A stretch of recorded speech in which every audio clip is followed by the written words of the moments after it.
Hello दोस्तों, नमस्कार। स्वागत है आपका हमारे आज के इस वीडियो में। आज के इस वीडियो में हम आपको बताने वाले हैं कि अगर कोई महिला आपके ऊपर दहेज का झूठा मामला बना लेती है तो आपको क्या करना है, और सुप्रीम कोर्ट के क्या जजमेंट है उसके बारे में, सुप्रीम कोर्ट का क्या कहना है उसके बारे में। दूसरा ये है कि अगर आपको दहेज का केस मुकदमा करना हो, बनाना हो, तो कैसे बनाना है उसके बारे में। ये दोनों चीज़ आपको हम आज की इस वीडियो के माध्यम से क्लियर करेंगे। आप वीडियो को अंत तक देखते रहिए ताकि आपको पूरी बात समझ में आएगी और आप आरामदायक समझ पाओगे इस चीज़ को। सर्वप्रथम चालू करते हैं अपन की दहेज का अगर झूठा केस आपके ऊपर हो चुका है या मामला बनाया गया है या बनाने वाले हैं तो उसे कैसे निपटना है इसके बारे में। सुप्रीम कोर्ट का जजमेंट है गिरफ्तारी को लेकर कि अगर किसी के ऊपर दहेज का मामला कोई पड़ता है तो उसकी गिरफ्तारी होनी चाहिए या नहीं होनी चाहिए, और होनी चाहिए तो किस बेस पे होनी चाहिए, और नहीं होनी चाहिए तो किस बेस पे नहीं होनी चाहिए, इसके बारे में। सर्वप्रथम क्या होता है कि दहेज के केस में यही होता है सबसे पहले कि महिला जाएगी महिला थाने, और वहाँ जाकर अपने पति के खिलाफ या उसके फैमिली मेम्बर के खिलाफ वो एक शिकायत कंप्लेन दर्ज करवाएगी। ठीक है, तो कंप्लेन दर्ज करवाएगी। कंप्लेन दर्ज करवाते ही वह कंप्लेन में बताएगी कि भाई मेरे हस्बैंड ने या मेरी सास ने, मेरे ससुर ने या मेरे देवर जेठ XYZ किसी ने भी मेरे से इस चीज़ की डिमांड करी है, या मेरे पति ने मेरे साथ मारपीट करी है, जो कुछ भी हो वो चीज़ उसमें बताएगी, या मेरे गहने ले लिए, मुझे घर से निकाल दिया है, ऐसे वैसे जो भी है वह सारी चीज़ वो उसमें बताएगी। अब क्या होता है कि उस समय पुलिस फिर आपको मतलब उसके पति को कॉल करेगी और वह उनको थाने में बुलाएगी कि भाई आप थाने में आओ। आपको बेझिझक डरना नहीं है, बेझिझक आपको थाने में जाना है। पुलिस आपको वैसे अरेस्ट नहीं कर सकती, क्योंकि सुप्रीम कोर्ट का स्पष्ट निर्देश है कि अगर किसी व्यक्ति की बिना किसी आवश्यकता के, बिना किसी संदेह के आप उसको गिरफ्तार नहीं कर सकते। ठीक है, आप पहले इन्वेस्टिगेशन करोगे। इन्वेस्टिगेशन में अगर आपको संदेह नज़र आता है, आपको दी गई शिकायत में कुछ संकेत मिलते हैं, या जो जांच कर रहे हो उस जांच में कुछ सबूत मिलते हैं, कुछ भी XYZ मिलते हैं, तब आप कोर्ट के नियम अनुसार आप गिरफ्तारी कर सकते हो। उससे पहले आप गिरफ्तारी नहीं कर सकते, इसलिए आपको डरना नहीं है, आप बेझिझक कोर्ट जा सकते हो। बाद में क्या होगा, अब आप वहाँ जाओगे, उसके बाद में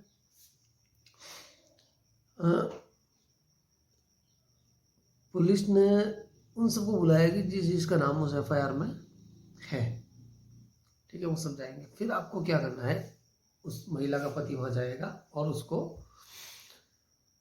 पुलिस वाला पूछेगा कि भैया कंप्लेंट आपके खिलाफ आई है तो बताइए इसका सच क्या है, या आप क्या इसके बारे में कुछ कहना चाहेंगे। तो उस टाइम आपको क्या करना है कि जो भी उसकी सच्चाई है वो सारी चीज़ आप उनको बतानी है कि भाई ये गलत है या ये सही है, इसकी सच्चाई ये है, ये मेरे पास सबूत है, या कोई गवाह है, पड़ोसी है, कोई आमने सामने वाला, जो भी चीज़ है वो आपको उनके सामने क्लियर उस टाइम करनी है। ठीक है, उसके बाद में जो आपके पास सबूत है वो सारे बता देने हैं, और बताने तथा फिर वो पुलिस वाला आपका वहाँ पे बयान लेगा, वहाँ पे आपका बयान भी ले लिया जाएगा।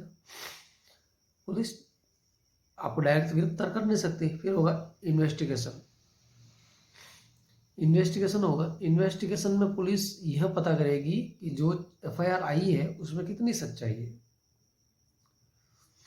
ठीक है, तथा इस FIR के संबंधित उस इन्वेस्टिगेशन में अगर कोई चीज़ या कोई सबूत मिलता है, ठीक है। अब इन्वेस्टिगेशन तो पुलिस कर सकती है, क्योंकि इन्वेस्टिगेशन का अधिकार है पुलिस को, CRPC 156 के तहत इन्वेस्टिगेशन वो कर सकती है बिना किसी की इजाज़त के, किसी की इजाज़त की जरूरत नहीं पड़ती उसमें। अब ये तो होगी पुलिस की बिना गिरफ्तारी की बात, ये इसमें पुलिस क्या है, गिरफ्तारी नहीं करती। अब पुलिस गिरफ्तारी करती कब है वो बताता हूँ। अगर किसी व्यक्ति को पुलिस कब गिरफ्तार करेगी, सुप्रीम कोर्ट ने एक Naresh Kumar versus state of Bihar का एक मामला आया था, उसमें उस जजमेंट में 438 मामला उसके ऊपर मुकदमा लग रहा था, नरेश कुमार के ऊपर 438। उसमें उसने अग्रिम जमानत के लिए याचिका दायर की थी। सबसे पहले उसने DC कोर्ट में करी थी, वहाँ से खारिज हो गई। फिर उसने हाई कोर्ट में करी, वहाँ से भी खारिज हो गई। फिर उसने सुप्रीम कोर्ट में दर्ज करी। जब सुप्रीम कोर्ट में दर्ज करी तो नरेश कुमार मामले को लेकर सुप्रीम कोर्ट ने ये गाइडलाइन जारी करी कि जहाँ किसी की गिरफ्तारी की जरूरत नहीं हो ना, तो वहाँ आप उनको क्यों गिरफ्तार करते हो, क्या कारण है, क्या आपको इनके ऊपर कुछ संदेह है, क्या इनके ऊपर आपको किसी तरह का शक है, क्या आपको लगता है कि भाई ये बंदा कहीं भाग जाएगा देश छोड़ के, क्या आपको ये लगता है कि ये अपने सबूत मिटा देगा, या फिर आपको ये लगता है कि ये गवाह को बहला फुसला सकता है, या फिर उनको कुछ प्रलोभन दे सकता है, आखिर क्या बात है। तो वो पुलिस को अपनी सीट में पेश करना पड़ेगा कि भाई आखिर हमने इस चीज़ को लेकर इसको गिरफ्तार किया है। सुप्रीम कोर्ट ने कहा कि अगर किसी व्यक्ति को गिरफ्तार करना है तो आप CRPC 41 को देखिए एक बार, है ना। आपको यह देखना होगा कि जो शिकायत आपके पास आई है क्या वो सत्य है या झूठ भी छाप दी है, क्या उस व्यक्ति की गिरफ्तारी करना इतनी ज़रूरी है, क्या वो इसकी ज़रूरी है क्या इतनी, वो भाग जाएगा या फिर जो भी है मैंने बताया अभी, वो भाग जाएगा या फिर सबूत मिटा देगा या गवाह को प्रलोभन दे देगा, जो भी है। फिर वो कोर्ट उससे सवाल करेगा कि भाई इस इन्वेस्टिगेशन में आपके सामने क्या आया है ऐसा जिस वजह से आपने इसको गिरफ्तार किया है। तो पुलिस को उनको लिखित देना पड़ेगा कि भाई ये चीज़ हमारे सामने आई है कोर्ट में, इस वजह से हमने इसको गिरफ्तार किया है। अगर पुलिस आपको गलत तरीके से गिरफ्तार करती है तो क्या होता है। हाँ, राइट्स है पुलिस को गिरफ्तार करने के, लेकिन अगर वो आपको गलत तरीके से गिरफ्तार करती है तो क्या होता है। गलत तरीके का क्या मतलब है, जैसे कि अगर मान लो किसी लेडीज़ को गिरफ्तार करना होता है तो महिला पुलिस गिरफ्तार करती है, अगर उसको जेंट्स गिरफ्तार करता है तो ये गलत तरीका हो गया। अगर 6 बजे बाद में अगर किसी महिला को गिरफ्तार करना है तो उसमें लोकल कोर्ट की परमिशन लेना जरूरी होती है। अगर मान लो बिना परमिशन वो गिरफ्तार करते हैं तो ये गलत तरीका हो गया, ठीक है ना। या फिर अरेस्टिंग के समय अगर किसी के साथ मारपीट करते वो गलत तरीका हो गया, ठीक है ना। या मार्केट में घसीटना वगैरह ऐसे जो भी कुछ होता है वो गलत होता है ना। तो ऐसे ही क्या हुआ कि MP का एक मामला था मध्य प्रदेश में, एक शिक्षिका थी और उसकी माँ थी जो बूढ़ी थी, वृद्ध थी। उनको एक जांच अधिकारी ने 420 धारा 420 34 IPC के तहत गिरफ्तार किया था। उसमें IT एक्ट भी लगा हुआ था, IT एक्ट 66A और B दोनों। अब उस शिक्षक को तथा उसकी माता, वृद्ध माता को, दोनों को गिरफ्तार किया था। तो उन्होंने क्या हुआ कि अपनी गिरफ्तारी के खिलाफ कोर्ट में एक रिट लगा दी थी। पढ़ा लिखा इंसान था, जागरूक था, कोर्ट में एक रिट लगा दी कि भाई हमारे को गिरफ्तार किया है, उसमें हमारी इमेज डाउन हुई है, हमारी मानहानि हुई है, लोगों ने हमारे को देखा है इस तरीके से, ये हमारे को गिरफ्तार करके लाए हैं, ठीक है ना। तो कोर्ट ने उस चीज़ को देखा, तो कोर्ट ने ये पाया कि इसमें जो इन्वेस्टिगेशन ऑफिसर था उसने इसको गिरफ्तार किया है वह गलत तरीका है, इस तरीके से आपको इनको गिरफ्तार नहीं करना चाहिए। ये खुद एक अपने इज्जतदार व्यक्ति है, आपने इनकी इज्जत को खराब किया है मार्केट में। तो फिर उनको इन्होंने रिहा किया था सुप्रीम कोर्ट ने और उसके बाद में उस गवर्नमेंट को उन्होंने निर्देश दिए थे, सुप्रीम कोर्ट ने गवर्नमेंट को निर्देश दिए कि आप इनकी फैमिली को कम से कम 5 लाख रुपया मुआवजे की तरफ से प्रदान करवाएगी गवर्नमेंट। इसलिए ये अपने किसी भी व्यक्ति को गलत तरीके से गिरफ्तार भी नहीं कर सकते और इनके ऊपर कार्रवाई भी हो सकती है अगर वे गलत तरीके से गिरफ्तार करें तो। साथियों, अगर मेरा वीडियो अच्छा लगा हो तो प्लीज़ मेरे चैनल को सब्सक्राइब करना, लाइक करना तथा वीडियो को शेयर करते रहें। अब देखिए आप दूसरा वीडियो।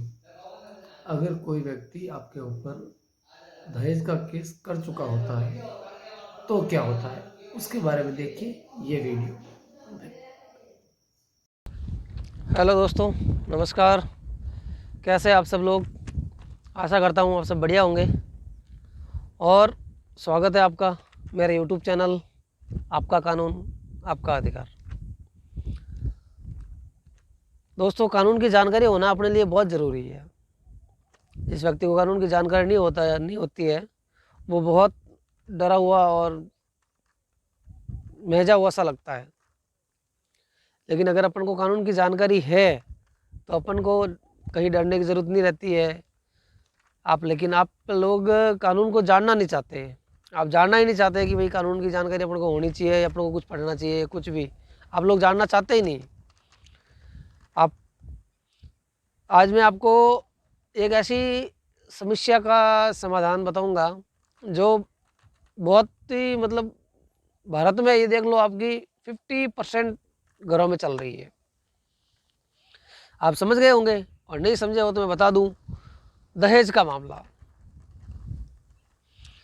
दहेज का मामला आजकल हर घर में एक मामला, हर 4 घर में, हर 5 घर में, हर 10 घर में 2 मामले, एक मामला चलता ही है। कोई झूठा केस लगा लेती है तो कोई सही केस लगा लेती है, किसी की प्रताड़ना होती है तो किसी की नहीं होती है तो ही मुकदमा लगा लेते हैं। तो ये दहेज वाला मामला है, ये कब बनता है, कैसे बनता है, कौन से एक्ट के तहत इसकी कार्रवाई होती है और इसका बचाव क्या है, वो सारी चीज़ आपको मैं इस वीडियो के माध्यम से बताऊंगा। अगर उससे पहले अगर आपने मेरे चैनल को सब्सक्राइब नहीं किया हो तो प्लीज़ आप मेरे चैनल को सब्सक्राइब कर लो, शेयर कर लो और अगर आप YouTube पे नए हो तो मेरे चैनल को सब्सक्राइब करके बेल आइकन बजा देना, क्योंकि जितने भी मैं वीडियो आपको डालूंगा उसके नोटिफिकेशन आपको मिलते रहेंगे। तो चलो साथियों, चालू करते हैं अपना आज के वीडियो को। दहेज का मामला आर्टिकल एक्ट 498A के तहत बनता है। अगर किसी महिला को प्रताड़ित किया जाता है,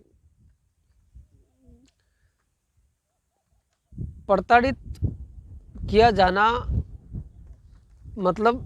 आप ये समझो कि अगर किसी महिला को आप लोग क्या घर में रहने के लिए ऐसे उसका वातावरण ख़राब कर देना, उसको टॉर्चर करना इनलीगली, वो प्रताड़ित किया जाना, या उसको मानसिक रूप से टॉर्चर करना कि तेरे बाप ने मेरे लिए क्या किया यार, तेरे बाप ने मुझे दिया क्या यार, तू ऐसी है, तू ये है, तू वो है, वैसे उसको अनर्गल बकना, या फिर किसी ऐसी चीज़ की डिमांड करना जिससे वो आत्महत्या के लिए प्रेरित हो। आप ऐसी कोई चीज़ मांगो उससे जिससे कि वो आत्महत्या के लिए प्रेरित हो जाए।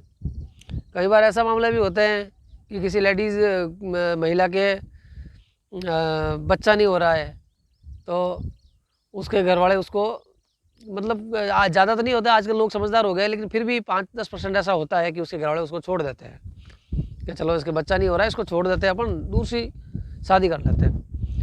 तो ये गलत है, ऐसा नहीं करना चाहिए। और उस टाइम वो महिला भी जाकर उनके ऊपर दहेज का मामला दर्ज करवाएगी कि भाई इन्होंने मुझे दहेज के लिए परेशान किया है।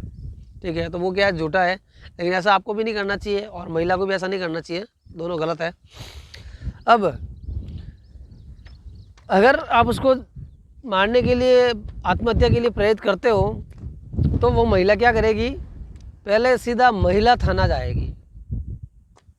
महिला थाना जाके और वहाँ पे अपनी समस्या बताएगी कि मुझे मेरे घर वाले टॉर्चर कर रहे हैं, मेरा पति मुझे ऐसे बोलता है, मेरे सास ससुर मुझे ऐसे बोलते हैं, मेरे घर में ये समस्या है, मुझे दहेज के लिए प्रताड़ित किया जा रहा है कि भाई तेरे बाप ने तुझे कुछ दिया नहीं है, तू यहाँ मौज कर रही है, वो कर रही है, ऐसे कर रही है।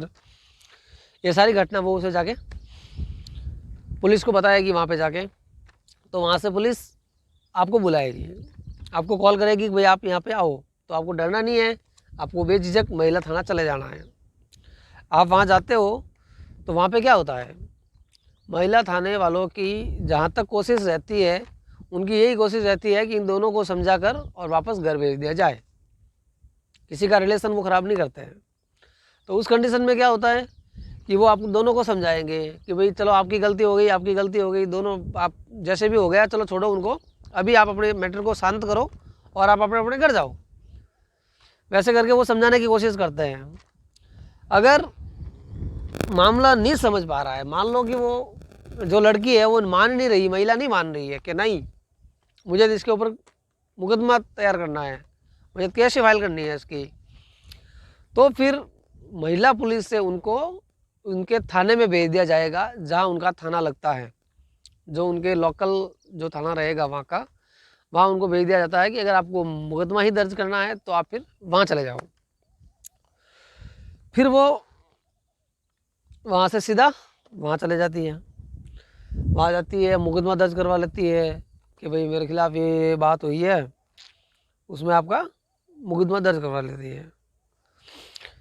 तो फिर आपको कोर्ट से आर्टिकल 41A का नोटिस मिलता है। 41A का 41A का नोटिस उन व्यक्तियों को मिलता है जो बेलेबल है, जमानती है, उन लोगों को नोटिस मिलता है। तो अगर आपने कोई मतलब ऐसा अपराध किया है जिसमें न्यायालय आपको जमानत दे सकता है, ऐसा कोई अपराध जिसमें आपको न्यायालय जमानत दे सकता है, तो उस कंडीशन में आपको 41A का नोटिस मिलेगा।